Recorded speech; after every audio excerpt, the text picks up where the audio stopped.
Maulan. 9 na, pero maulan.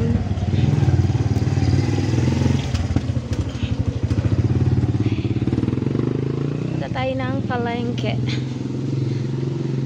Ako na talaga ang marunong mamalengke.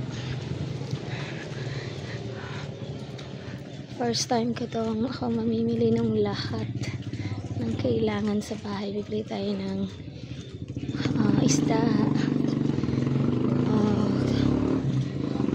yung mga kailangan natin para hindi na tayo lalabas mamaya. At ayan, medyo hindi maganda yung panahon.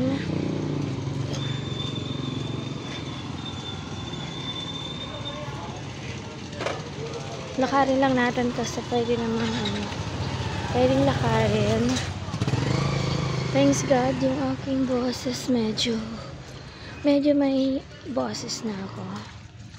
Hindi pa rin bumabalik talaga, but at least meron na tayong boses. May lumalabas ng boses. Remember yung malunggay dati?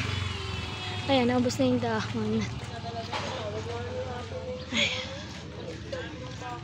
Ayan.